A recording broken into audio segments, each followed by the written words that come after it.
Costa. Does the gentleman wish to offer his amendment? Yes, sir. I'd like to offer the amendment with the nature of a substitute at the desk. The clerk shall report the amendment.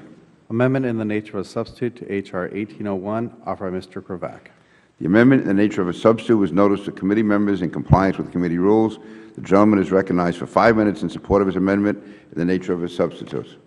Thank you, Mr. Chairman, and thank you for your support with this piece of legislation moving forward. It directs the TSA to develop the expedited screening process for members of our armed forces and their families when they are traveling on orders. While the bill does not permit anyone to bypass security, this legislation will require the TSA to consider ways to reduce our soldiers' waiting times and security checkpoints, establish standardized procedures for screening the Class A military jacket, metal belt buckle, and combat boots, and incorporate this new screening protocol into existing trusted passenger programs for the purpose of enhancing TSA risk-based security screening efforts. Importantly, our soldiers who are sent off to fight for our country or returning from the battlefield deserve to be treated like VIPs in our airports. This bill will go a long way to reduce the wait times and the hassle for our soldiers and improve transportation security by promoting risk-based screening. With that, Mr. Chairman, I urge support of H.R. 1801, and I yield back the remainder of my time.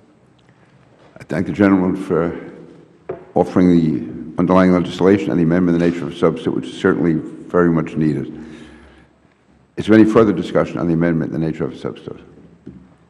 There being no further discussion of the amendment in the nature of a substitute, does any member wish to offer any amendment to the amendment in the nature of a substitute? There being no further amendments, the question now occurs on the amendment in the nature of a substitute offered by the gentleman from Minnesota, Mr. Cravaack. All those in favor signify by saying aye. Aye. All those opposed signify by saying no. The opinion of the Chair, the ayes have it, and the amendment is agreed to. Hearing no further amendments, the question now occurs on agreeing to H.R. 1801 as amended. All those in favor signify by saying aye. Aye. All those opposed signify by saying no. The opinion of the Chair, the ayes have it, and the bill is agreed to. Without objection, the motion to reconsider is laid on the table. The question now occurs on reporting H.R. 1801 as amended to the House with a favorable recommendation. All those in favor signify by saying aye. Aye. All those opposed signify by saying no. The opinion of the Chair, the ayes have it, and the motion is agreed to. Without objection, the motion to reconsider is laid on the table. Without objection, the staff is authorized to make any technical and conforming changes.